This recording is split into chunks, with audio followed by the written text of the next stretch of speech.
I shouldn't be telling you this. In fact, part of me is begging myself to close the laptop, delete this draft, pretend nothing happened. But I can't. If you're hearing this, if you've stumbled on these words, maybe you've seen it too. And if you have, then it's already too late for both of you. That IT started like any other night.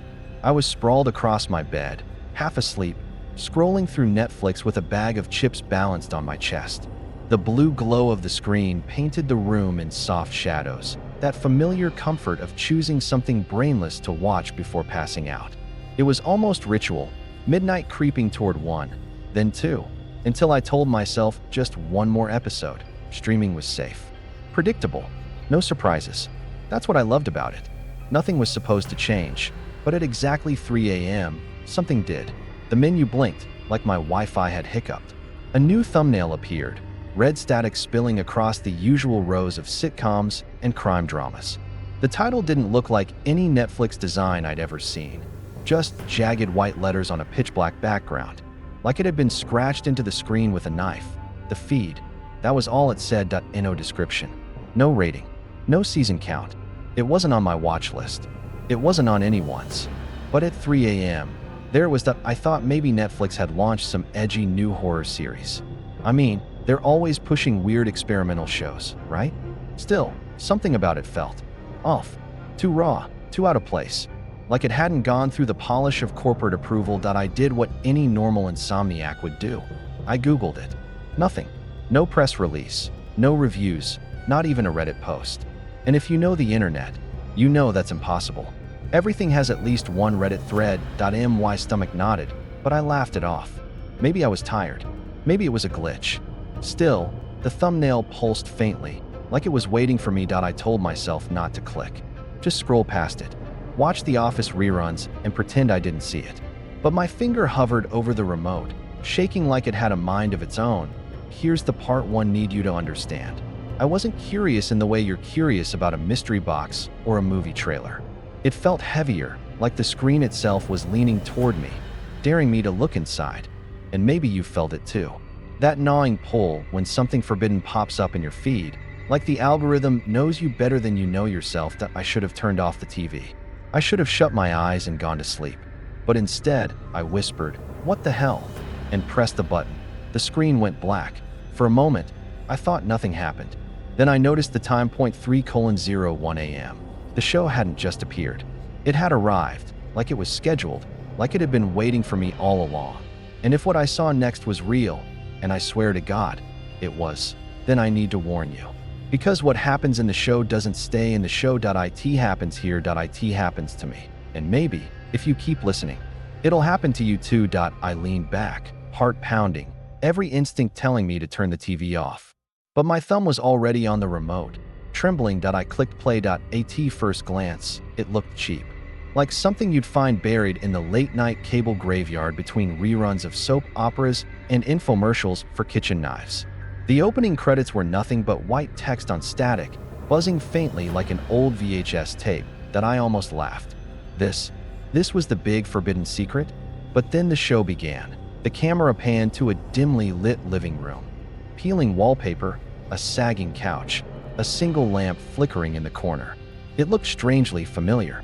Not just in that generic TV set kind of way. I mean really familiar, like my grandmother's old house. Same crooked blinds, same ugly mustard-colored carpet. 3 characters sat on the couch, chatting casually. Their faces were blurred at first, like the resolution hadn't fully loaded. Then the picture sharpened, and my stomach dropped. I knew them, not as actors, not as background extras. I knew them. 2 guys and a girl who lived down the street from me growing up. We weren't close friends, but I'd seen them 100 times at school, in the corner store, walking their dog. And yet here they were, older now, exactly how they looked on Facebook today. I froze. Maybe it was a coincidence. People look alike all the time, right? Then one of them spoke. "Remember that time at Jason's party when you spilled beer all over yourself?" I sat up so fast the chips slid off my chest. "My name is Jason," the other guy snorted. He kept saying it wasn't his fault, but he tripped over his own shoelace. I felt my throat close. That had happened, at a party my junior year. The kind of embarrassing, forgettable moment you pray nobody remembers. And here they were, reenacting it like it was part of a script. The girl leaned forward, her smile too wide, her eyes too bright.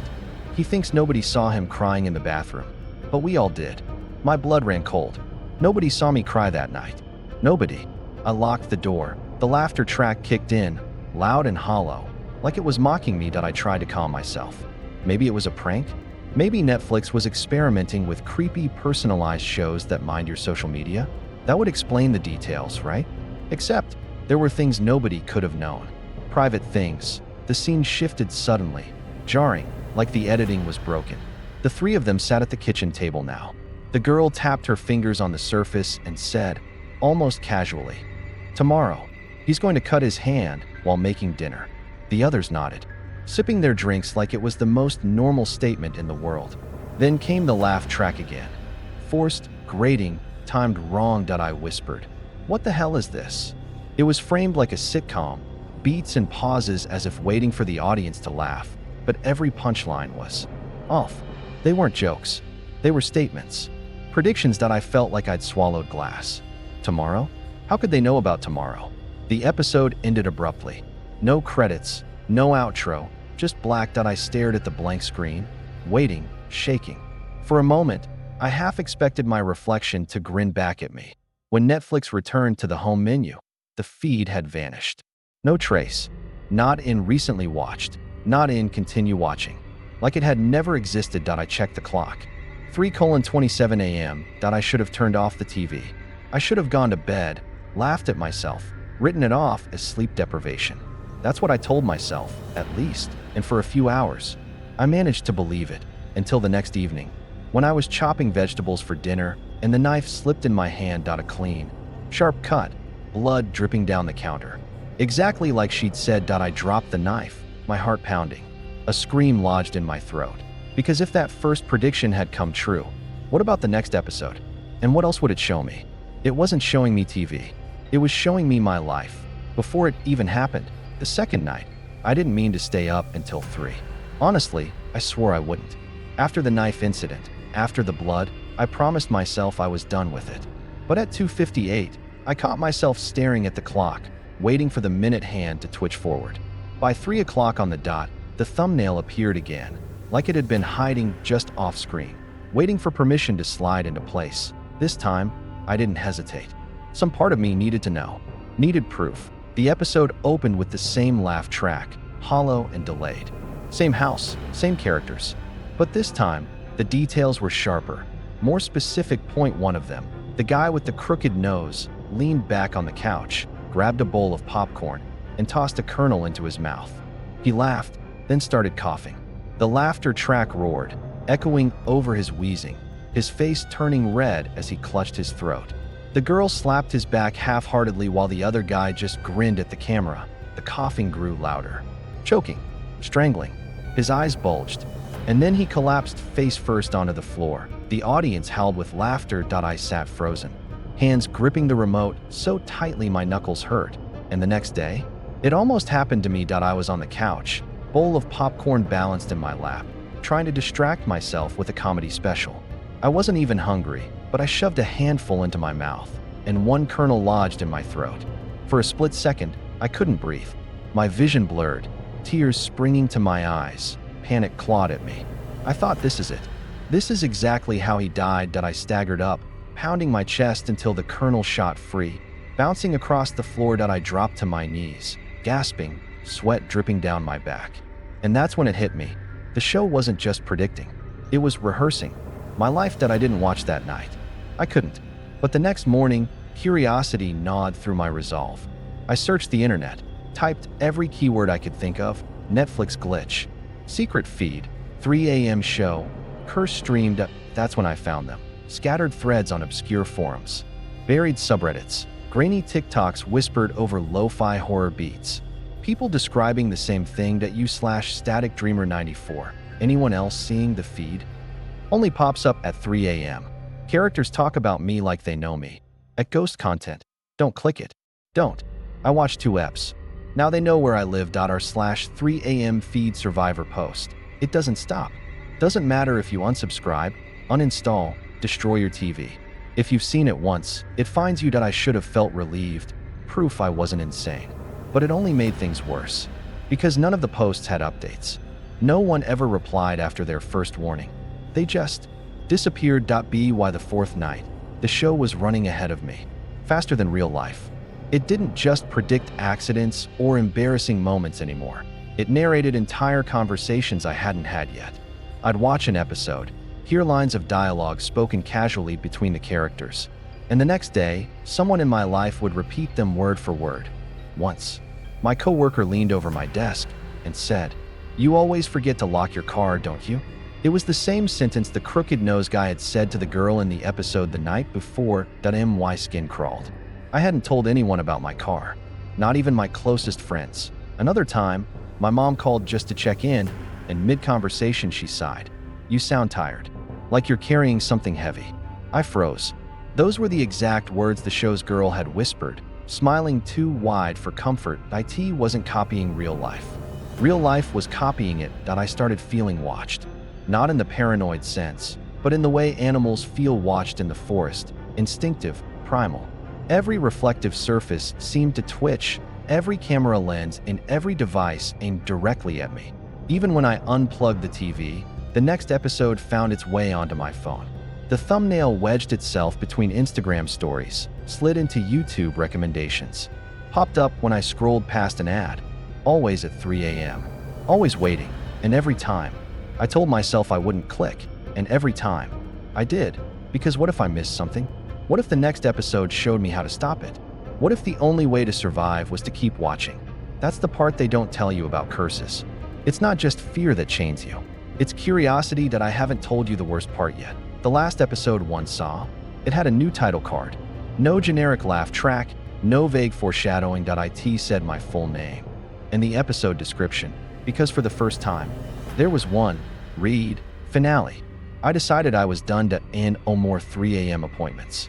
No more sick curiosity dragging me toward the glow of a screen. I was going to beat it the old-fashioned way, cold turkey. Unplug the TV, delete Netflix, pretend none of it ever happened. That's what I did. I yanked the cord from the wall like I was strangling a snake, tossed the remote into a drawer, and deleted the app from every device I owned. My phone, my laptop, even the old tablet gathering dust in my closet.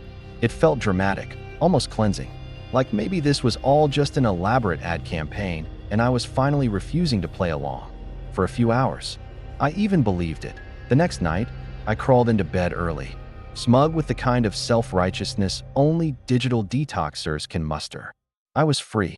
Except at exactly 3 a.m., my phone lit up on the nightstand, screen cracked, Wi-Fi off, battery at 2%, and still, somehow, glowing. A notification pulsed across the lock screen. New episode. My name. My stomach dropped so fast I thought I'd pass out. I didn't even unlock the phone.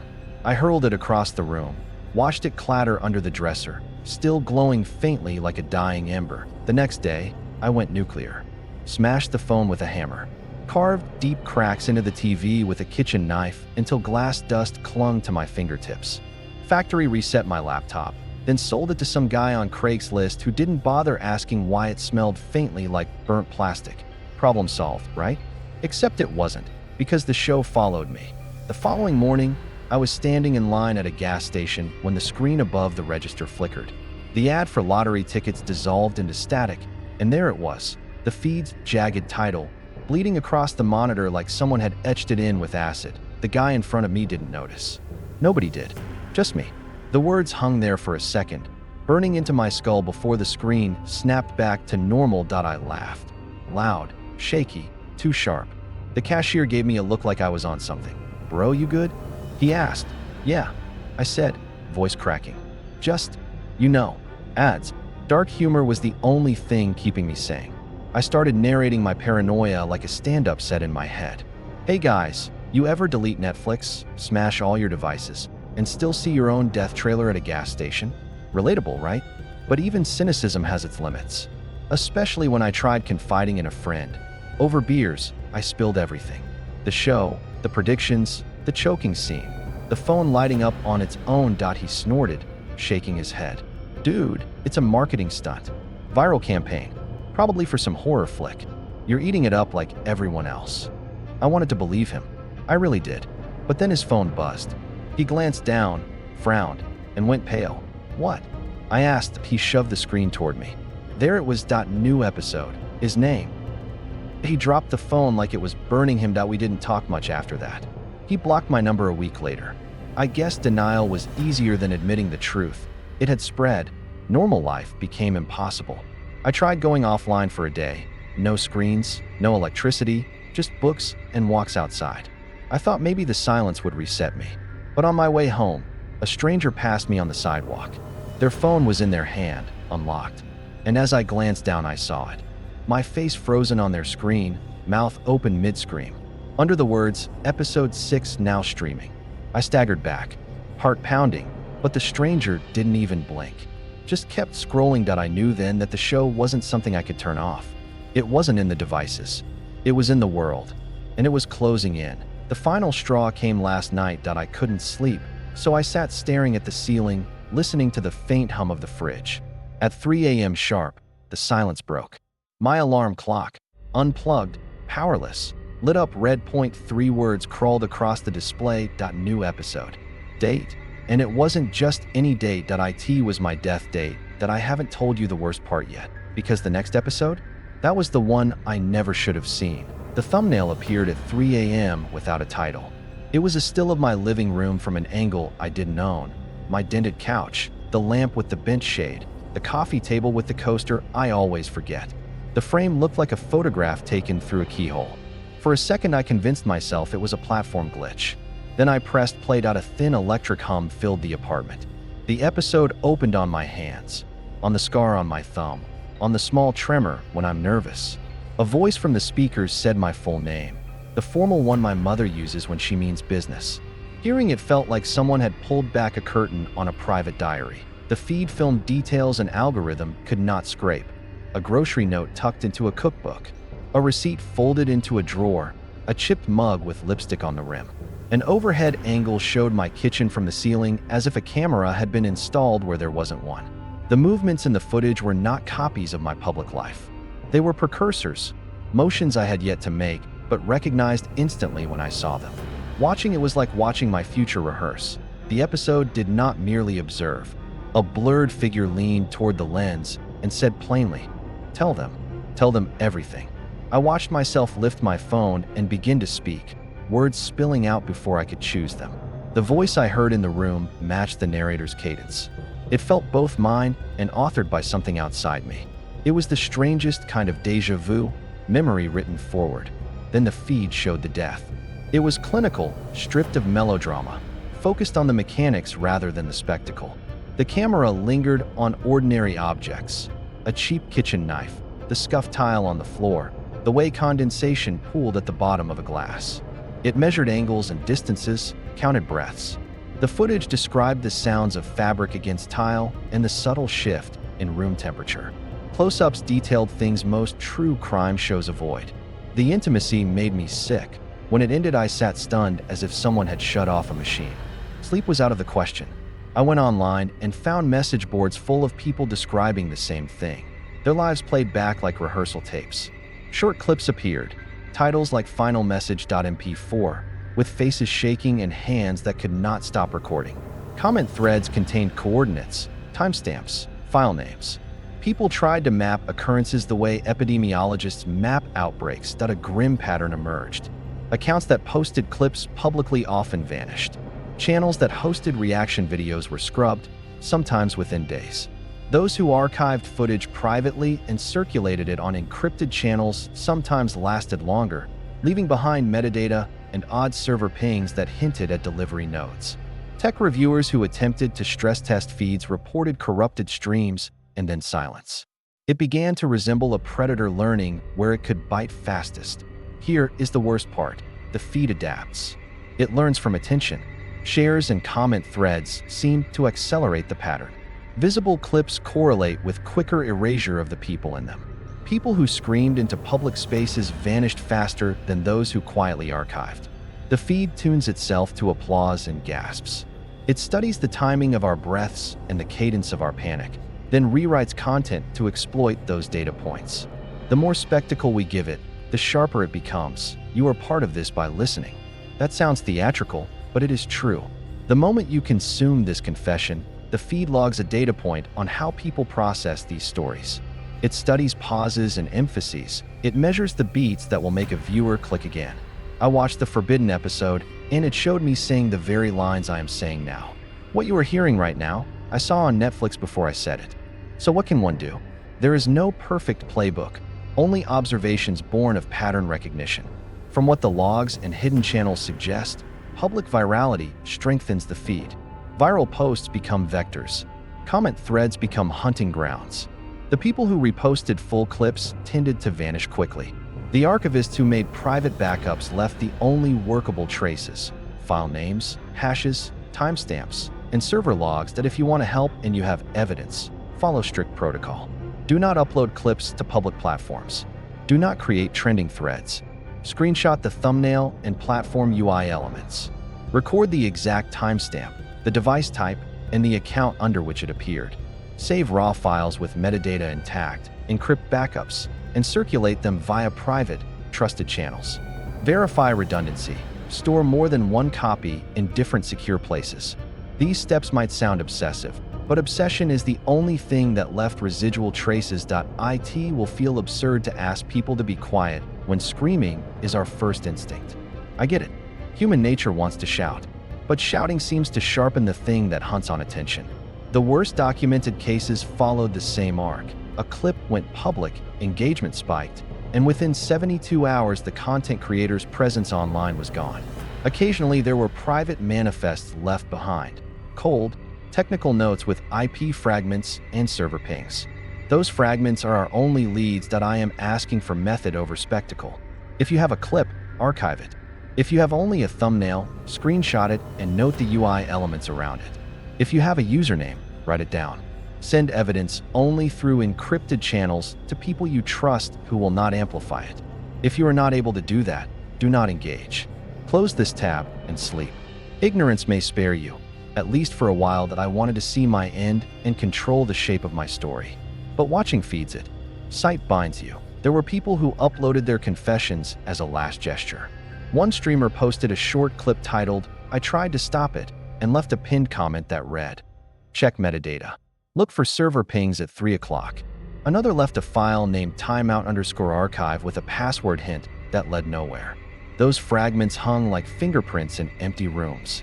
They are all we have of them now. If you are reading this and you've seen the thumbnail, please do one concrete thing. Document without amplifying. Screenshot, timestamp, hash file names, encrypt, and send privately. Do not repost. Do not create a trending narrative. If you cannot do that, then close this, go to sleep, and do not look for it. I wish I could promise safety. I can't. I watched the Forbidden episode. It showed me the words I would use to beg. It showed me you listening. If you have any proof, timestamps, file names, usernames, send them privately. If you have theories, tell me privately. If you have nothing, walk away. Lock your screens. Turn off notifications. Hide evidence. Be quiet. This is not a lecture. It is a plea. Please act quietly. Our silence could become our safeguard now. Please. It's not a show anymore. It's a recording. That thought arrived like a splinter under my skin, small and impossible to ignore. I used to tell myself the world was a stage. Now the stage was rewinding me. The faces on screen stopped being actors and started becoming memories I had yet to make. I saw my neighbor's face and the guy who always lit his cigarette in the doorway. I heard my manager's exact cynical laugh come out of the woman at the bus stop. The more I tried not to see, the clearer the mimicry became. The first morning after the Forbidden episode 1 told myself I was hallucinating. Sleep deprivation does things to perception. But then, on my walk to work, a kid on a skateboard called out. He keeps saying it wasn't his fault, in the same cadence from episode 1. My stomach flipped. Clocks started to misbehave. My phone froze at 2:59 and leapt to 3 o'clock with an electronic sigh. My coworker said his microwave blinked, and his oven showed 3 o'clock for 15 minutes while it sat cold. Neighborhood forums filled with people asking if their grandfather's clocks had stopped. It was as though time favored 1 minute. Screens that once served menus and weather now repeated the feed. In cafes, the menu board stuttered and played the same scene. The crooked nose guy flinging popcorn, coughing, the hollow laugh track pounding like a heartbeat. A barista I barely knew recited a line about the chipped mug and the lipstick while handing me a latte. "You always forget the coaster," she said. I hadn't told anyone about that mug. Conversations folded into script. Coworkers quoted lines mid-meeting as if testing me. A man in line at the pharmacy recited an insult from episode 3, smiled like a punchline, and walked away. Shops played the feed even when there was no reason. Waiting rooms, gym TVs, live streams. The looping made private things public. The show drew from the smallest details and amplified them. The remote I mentioned in a throwaway chat became a plot device. One clip showed a hand finding a remote with a sticker I had placed the day my sister left. The popcorn kernel that lodged in my throat was filmed in close-up, then replayed in storefront windows. Some tried resistance. People covered screens, removed smart devices, reverted to analog clocks. It felt noble for a moment, but the feed found seams. An off-grid man reported the feed flickering on a neighbor's TV. "Screens are in the bones of the world now." I tested it. I recorded an episode on my phone and deleted the file. The feed inserted my shaky recording into the next loop. A storefront showed my hands holding the phone. A neighbor's streaming box displayed my reflection in the glass as characters spoke my words. It multiplied through us, not just our machines. Dialogue became a weapon. People didn't just quote lines. They used them to lure. Friends who wanted to help would drop a line to see if the feed responded. "Remember the party?" They'd say. The episode replied first, then a stranger, then someone across the city. Private confessions became call-in response, and the feed answered faster with each engagement. That I watched a live stream where the host dared chat to shout, "Tell them," into the comments. Thousands obliged. The host's screen glitched. For 3 seconds the feed overlaid a thumbnail, my couch, my lamp, my coaster, and then everything went black. The host posted a final message, "Don't amplify." His channel vanished within 48 hours. Every callback pushed the world into the show's logic. The laugh track that once sounded like a bad joke now paced out our downfall. The missing remote turned into a motif. Small embarrassments became inevitabilities. The worst lie was thinking this was optional. Even if you avoided screens, the story wrote itself across faces and the city. Captions above storefronts floated my name. My mother hummed a melody neither of us knew. At some point, the only option left felt like action. If the world folded into a pre-recorded script, maybe I could insert my own words. Maybe I could break continuity by recording this. Maybe, in speaking and preserving, I could leave a trace that didn't feed the machine. It was desperate and childish, but better than staying still. So I set up a recorder, hit save, and began to tell you everything I could remember. I don't know if recording will matter. I don't know who will hear it or who will delete it. But if silence is what the feed hungers for, action is my rebellion. I'm recording now, despite shaking hands and the taste of copper at the back of my throat. I'm starting at the beginning and naming what the feed stole. My routines, my jokes, my small humiliations. The strangest part was how public the private became. A billboard downtown flashed an actor wearing my scowl with the caption, "Episode 7 now playing." A child in a playground hummed the melody my mother had started to sing. A taxi driver recited the popcorn line like a mantra. I stopped trusting strangers' smiles because any expression could be rehearsal. Clocks around the city froze at 3 o'clock. Watches jumped from 2:59 to 3 o'clock with an electronic sigh. Public clocks stalled and then leapt forward in unison. Entire neighborhoods fell quiet at that notch of time, as if the world took a collective breath and held it for something hungry. If you are listening, understand this. Avoiding spectacle helps, but might not be enough. The feed writes across us in whispers and in glare. It paints us into scenes not yet filmed and names us in captions we didn't consent to. Your reactions, saved clips, gasps, comments, are data points. Caring makes you legible. Audience might already be inked into the next episode if this survives. If someone hears it without posting it to the void, maybe it will be a map. Maybe not. I press record and keep talking. Section 7. Closing confession. You're part of it now. I shouldn't be telling you this. I've seen myself say these lines on a screen at 3 a.m., and now I'm saying them for real. If you see it too, it's already too late. Everything I've confessed so far is true as far as I can tell. I smashed devices, sold my laptop, walked outside like a monk, and still the feed threaded itself through the world. It studies the noise we make and follows the patterns. Attention is its map. Your instinct will be to share, to tag friends, post screenshots, scream into a group chat. Don't. I know how human that feels, proof that you weren't alone. But comments and replays feed it. They are bait. If you must save anything, do so quietly. Encrypted backups, unchanged metadata, private storage, trusted hands. Maybe you think this is theater, a viral stunt. Maybe you're reading for a thrill. Fine. But curiosity is a currency the feed spends to buy attention. It tunes itself to what engages us. People who comment get personalized scenes. People who rewatch appear in deeper frames. One user replied to a thread with a laughing emoji and then watched an episode that showed her laughing alone. 2 days later, she disappeared from the site that I have no cure to offer. I don't have a loophole where I step off screen and everything forgets me. The feed isn't an app you delete. It's a reflex the world learns when enough people look. It baits us with the small things, our jokes, our embarrassments, and then makes them inevitable. So here's a selfish, practical plea. Don't amplify. If you must document, do it surgically. Screenshot UI elements, record exact timestamps, keep raw files intact, hash them, encrypt them, and hand them to someone who will not publicize them. Method over spectacle. Silence can be strategy. I can feel it while I write. The air in my apartment has a weight to it, like a camera lens waiting for focus. My pauses might be captions in the next episode. Shadows pull too neatly. Every reflective surface seems to hold a frame. At any moment, a notification could bloom and name me in white letters. If you decide to comment anyway, understand what that means. You may be handing the feed a script. You may be making yourself legible to whatever this is. The safest, most cowardly thing is to close this, walk away, and do nothing. But I also know our better angels.